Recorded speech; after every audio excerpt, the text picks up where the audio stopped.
자, 오늘도 존경하고 사랑하는 우리 제자 여러분 강의 시간에 강의하도록 하겠습니다. 자, 질문 있으면은 우리 박 선생님 또 질문하십시오. 무엇이든지. 네, 교수님 질문하겠습니다. 네. 척추 각마다 네. 어느 정도 각도가 해야 이제 좋은 건지. 정상적인 건지. 네, 뭐 진짜 수준 높은 질문했어요.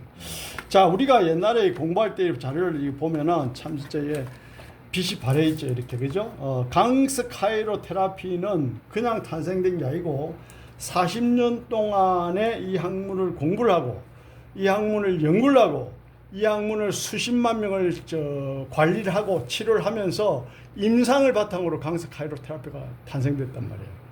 그래서 많은 한의사들, 많은 일반인들, 샵 원장님들, 의사분들도 이제 강의를 하고 지금도 강의를 하고 있는데, 자, 그럼 보면은 척추 뼈 자체의 각도가 정확하게 이제 놓여져야 건강하다. 그것은 이제 설명을 해드리면 되지. 자, 우리 인체 구조 중에 가장 중요한 것은 이제 추골동맥이라는 게 있는데 이게 이제 경추 횡돌기 공사에 올라온 이 그림을 나타내니까 이게 중요하기 때문에 이런 사진이 존재하는 거예요, 여러분. 그래서 추골동맥은 저번 시간에 강조를 했고, 요 그림은 이제 추골동맥이 목으로 올라가 두뇌로 가고, 이건 펄스 맥박을 재는 거고, 맥박은 뭐야? 이제 여기 혈압도 재고 뭐 그러잖아요, 그죠? 인간의 이제 구조를 나타내는 거고, 그 다음에 오른쪽으로 목을 돌려서 우리가 이제 숫자를 20부터 1까지 거꾸로 해는 거, 왼쪽으로 돌려서 이래 가지고 뭘 약한 거를 우리가 체크할 수 있다. 뭘 약한 걸 체크했다. 저번 시간에 추골동맥이 약해져 있냐 안 약해져 있냐 체크했잖아요. 네. 추골동맥이 약해져 있는 사람은 어떤 사람이다? 고혈압, 당뇨, 그 다음에 뇌졸중 같은 그런 질환, 그 다음에 피가 건강하지 못하고 이제 많이 탁해 있는 사람, 그런 사람들이 추골동맥이 문제가 될 수 있다 이러잖아요, 그죠? 그래서 고혈압, 당뇨, 그 다음에 전체적인 혈관 질환이 있는 사람이 추골동맥이 안 좋다. 그럼 그 추골동맥을 어떻게 조심해야 된다. 그게 대해서 설명했잖아요. 자, 그럼 오늘 각도에 대해서 물어봤으니까 또 각도에 대해서 한번 설명을 해볼게요. 자, 인간의 몸이 이렇게 굽으면은 어떻다 이렇게 끄구정하게 된단 말이에요. 끄구정하게 되면 어떻다 이 스파인으로부터 신경근이 눌리잖아요. 신경근이 눌리면 어떻다 병이 오게 돼 있는 거예요. 그런데 이걸 바로잡을 생각을 안 하고 약을 먹고 병원에 가서 주사를 맞고 또 심지어 침을 맞고 하잖아요. 그 치료가 되던가요? 안 되죠. 될 턱이 없지. 그러니까 이 근본적인 논리를 알아야 된단 말이죠. 그래서 여러분들은 인간의 몸을 근본적으로 좋게 하는 그런 일을 한다는 자부심을 가지고 할 필요가 있다.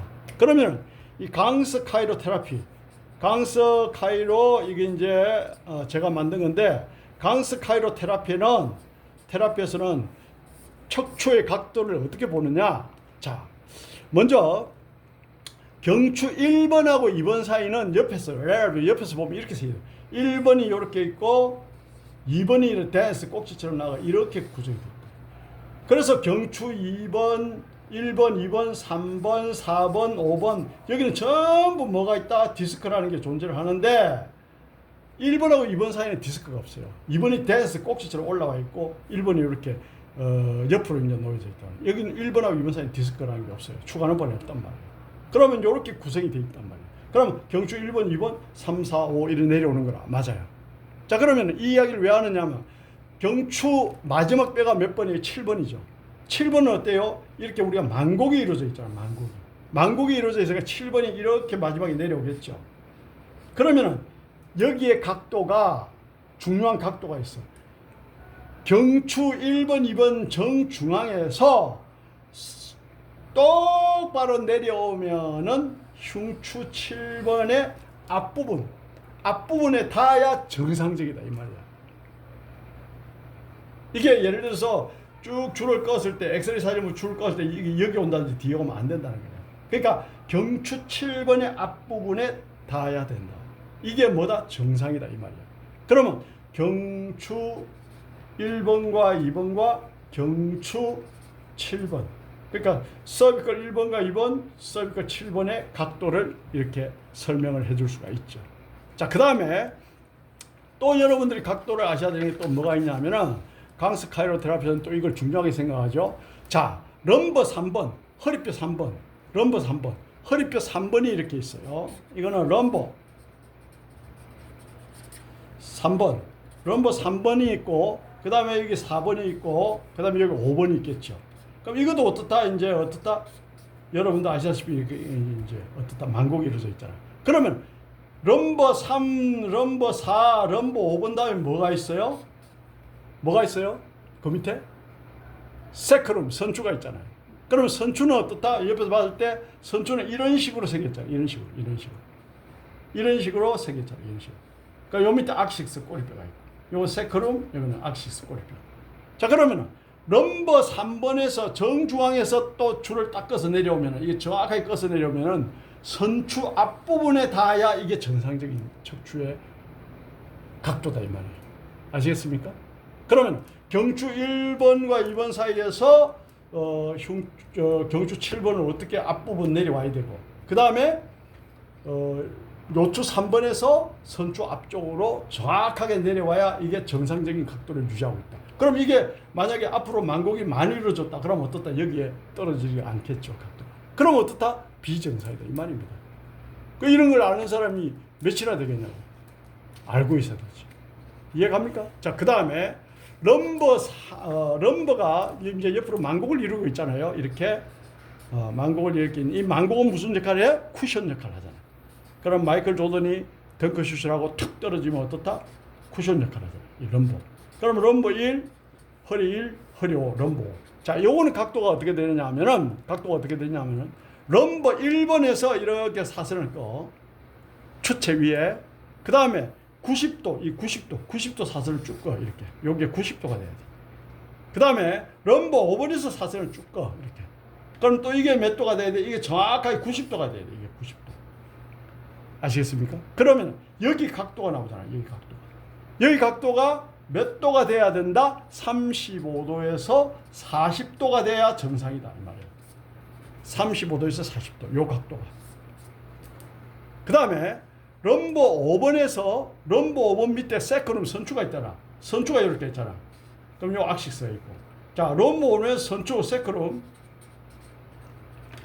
럼버 5번에서 선추 사이에 이 각도는 여기서 럼버 5번 밑에 줄을 쭉 긋고, 그 다음에 선추 위에 줄을 쭉 끄면은 이게 결국은 만날 거 아닙니까? 이렇게 쭉 만나게 돼 있어. 이렇게. 그죠? 만나면은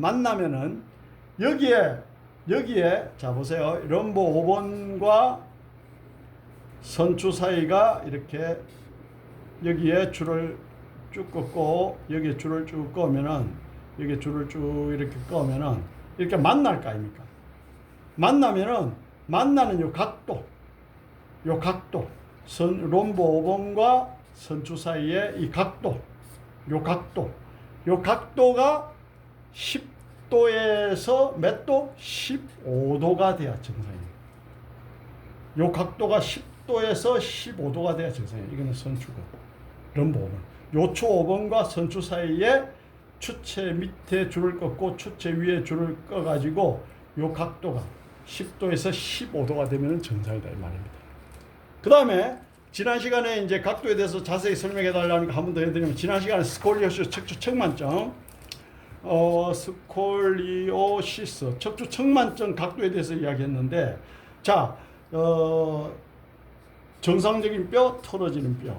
자, 이렇게 이제 측만증 환자가 있다가 치면은 틀어지기 시작한 뼈의 위에 줄을 긋고, 그 다음에 마지막으로 틀어진 뼈의 추체 아래에 줄을 꺼요. 이렇게. 그러면 이 각도가 나오잖아요. 이 각도가. 그죠? 그 다음에 만약 이게 더 틀어졌다고 가정해 봅시다. 이렇게 해가지고 이렇게 많이 틀어졌다고 가정해 봅시다. 이렇게. 그죠? 이렇게 많이 틀어졌다고 가정하면은 이런 식으로 되겠죠. 이런 식으로. 그죠? 그러면은 이게 많이 틀어질수록 이 각도가 커지죠. 이게 적게 이 각도가 많이 틀어질수록 이 각도가 커지죠. 이 각도가 적게 틀어질수록 각도가 적어지죠. 그죠? 그럼 이걸 뭐냐? 컵 각도라고 하는데, 컵 각도가 30도 이상은 심하다. 심하다는 말은 뭐죠? 이게 많이 꺾어졌단 말이에요. 그 다음에 30도 미만은 어떻다? 약하다, 심하지 않다, 약하다. 그럼 어떻다? 심하지 않으면은 빨리 좋아질 수도 있다 이 말이에요. 그러면은 이게 30도 이상으로 꺾어져야 심지어 40도, 50도도 있습니다. 그리고 이 10도, 20도도 있고. 그럼 이 컵 각도를 이렇게 재가지고 이렇게 재가지고 여러분들이 어떻다? 이 각도를 재가지고 얼마나 심한지 체크할 수 있는데 이렇게 많이 틀어지면 한 50도, 이렇게 적게 틀어지면 한 뭐 40도 아니면 30도 뭐 이런 식으로 되겠죠. 그죠? 정확하게 재면 이제 나오니까. 그죠? 이래 되는 거예요. 자, 그래서 우리가 컵 각도가 몇 도입니까? 라고 물어보면은 30도 이상이냐? 아니냐? 그런 걸 보면은 알 수가 있죠. 자, 그래서 오늘 디테일하게 요추와 선추의 척추 각도는 몇 도가 돼야 되냐? 위치는 어디며? 줄을 껐을 때 경추 1, 2번과 경추 7번의 틀어진 각도 어떻게 해야 되며 요추 1번과 요추 5번 사이는 틀어진 각도가 몇 도가 되고 요추 5번과 선추 사이는 또 각도가 몇 도가 돼야 정상인지 거기에 대해서 또 디테일하게 설명했으니까 또 이 유튜브 영상에 올라가니까 반복해서 보시면 될 겁니다. 한 번에는 뭐 이해가 안 가더라도 몇 번 보면 될 겁니다. 자, 수고하셨고요. 다음에 또 더 유익한 영상을 뵙겠습니다. 감사합니다.